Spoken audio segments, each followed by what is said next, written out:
नमस्कार, आप देख रहे हैं बिहार उज्जवल न्यूज। मैं चेतन थिरानी। आइए देखते हैं आज की ताजा खबरें। आज सदन में बोलने का मौका मिला। हम लोगों ने अपनी बात को रखा एसआईआर को लेकर के, चाहे टाइमिंग का सवाल हो या डॉक्यूमेंट का सवाल हो, या जो बिहार के लोग जो पलायन करके दूसरे राज्य कमाने खाने गए हैं उनकी जहाँ तक बात हो, या जो इलेक्शन कमीशन का कल लगभग 55 लाख लोगों का उन्होंने अनुपस्थित पाया, या सुप्रीम कोर्ट में जो इलेक्शन कमीशन ने हलफनामा जो दिया उसको लेकर के हम चर्चा कर रहे थे, अपनी बात को रख रहे थे।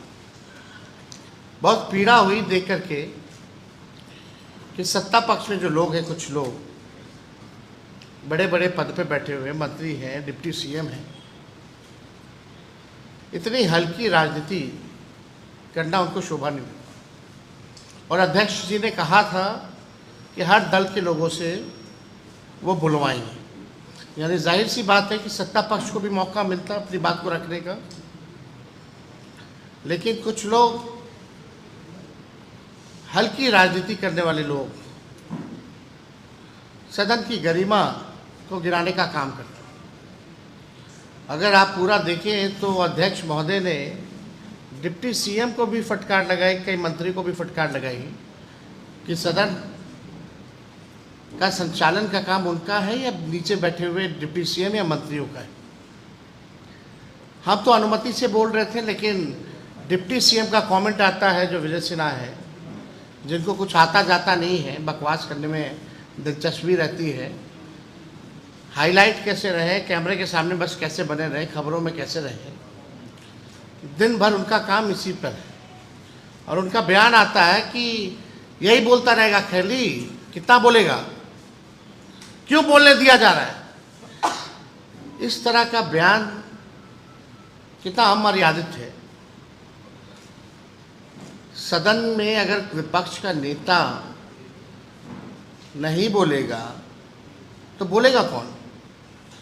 सवाल अगर विपक्ष नहीं पूछेगा तो जवाब कौन देगा, जब सवाल ही नहीं पूछे जाएंगे तो। और हम सब लोगों को लगता था कि भाई सब पॉलिटिकल पार्टी अपनी राय को रखेगी एसआईआर को लेकर के, तो बात वहाँ उखड़ करके आई। आप लोगों ने अगर गौर किया होगा तो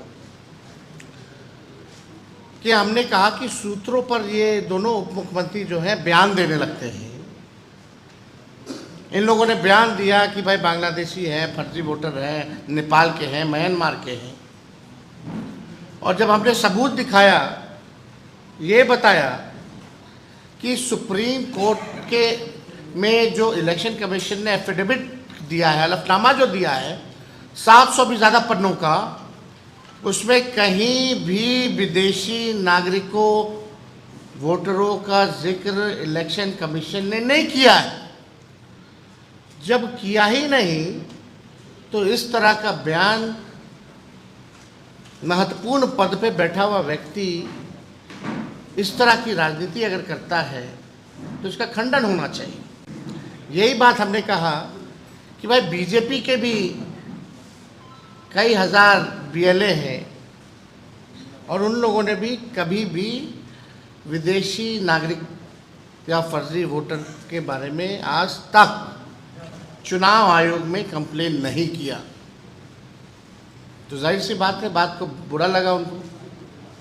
और अगर होगा भी तो 2005 से सरकार किसका है 25 तक, 11 साल से प्रधानमंत्री कौन है, यानी आप ही लोगों की सरकार ने डॉक्यूमेंट दिया होगा। तो उन्हीं लोगों के पास जब कोई जवाब नहीं है तो कुछ ना कुछ करके सदन में हंगामा करा करके आज का जो एसआईआर पर जो हम लोग चर्चा कर रहे थे इसको बाधित किया गया। इसके बाद हम सब लोग जो हैं अध्यक्ष महोदय से हम लोग मिले और हम लोगों ने आग्रह किया, क्योंकि भाई जब हम बोल रहे थे तो बीच में मुख्यमंत्री जी उठ गए थे और शायद उनको पता ही नहीं कि सदन में चर्चा किस बारे में हो रही थी। हमको जिस स्थिति में मुख्यमंत्री जी हैं, हमको पूरी सहानुभूति है कि उनकी क्या स्थिति हो गई है। पूरे सदन में सभी लोग जो है, सब लोगों को पता है था कि चर्चा किस पे हो रही है, लेकिन माननीय मुख्यमंत्री जी को